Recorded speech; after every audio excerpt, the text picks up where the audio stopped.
Hey everyone, and welcome to the Explainer.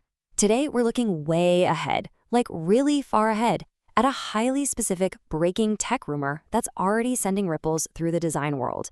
What exactly is next for Apple's flagship displays?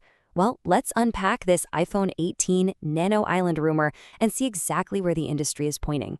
It's going to be a fun one. Okay, let's dive into this. For a few years now, we've been totally accustomed to the dynamic island, right?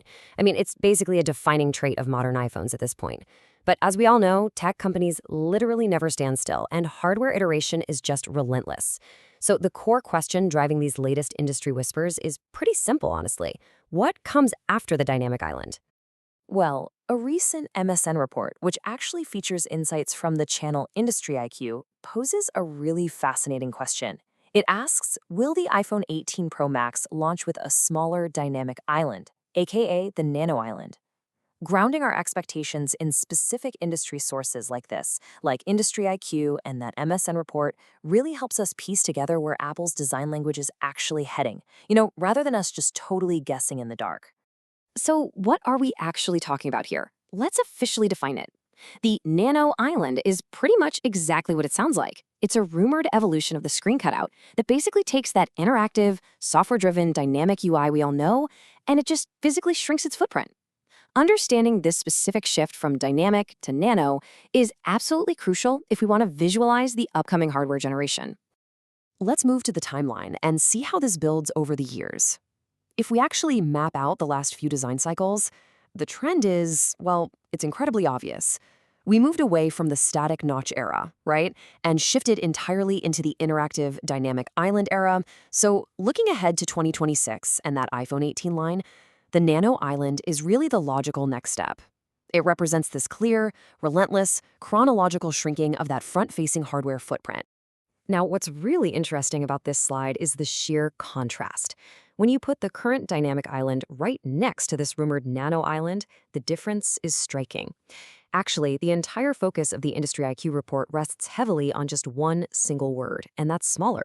The whole overarching goal here is minimizing physical intrusion into the display panel while presumably maintaining or maybe even enhancing all that robust software functionality that we've really come to expect. Now, it's definitely worth noting the specific device explicitly named in the source material here. Notice it doesn't broadly claim the standard iPhone 18. No, it specifically asks if this Nano Island will launch exclusively on the iPhone 18 Pro Max. And, it's always kind of funny how, as tech users, we can completely obsess over just a few tiny millimeters of screen real estate. But honestly, on these premium, top-tier models, those millimeters are prime, highly valuable property. And this detail strongly suggests that this physical evolution will start at the very top of the product lineup, before eventually trickling down to the rest of the family. So if we think through the logical, mechanical progression behind this rumor, it honestly makes perfect sense. Step one was just establishing the dynamic island in the first place, cleverly turning a hardware necessity into a celebrated software feature. Then, step two involves that relentless behind-the-scenes engineering drive to minimize the physical internal components. We're talking shrinking the cameras, shrinking the depth sensors, and all that underlying Face ID tech. And step three? Well, that relentless minimization is exactly how you achieve the Nano Island. It's essentially the natural, unavoidable conclusion of continuous hardware iteration.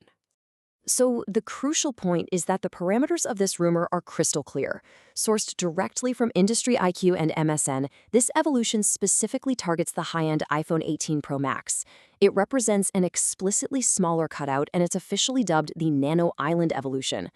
Tracking this specific vocabulary and these parameters really arms us with the right expectations for future leaks as we inch closer and closer to that 2026 release window. Which brings us to the ultimate grand endpoint of this entire design journey. If we iterate from a wide notch down to a pill-shaped dynamic island, and then to a miniaturized nano island, will the island eventually disappear entirely? Are we going to see the underlying technology evolve to the point where we finally just hold an uninterrupted, pure sheet of glass? It's a really bold, provocative thought for sure, and it absolutely leaves us eager to track the ongoing development of the iPhone 18. Thank you so much for joining me for this explainer. Keep analyzing, keep learning, and I'll see you next time.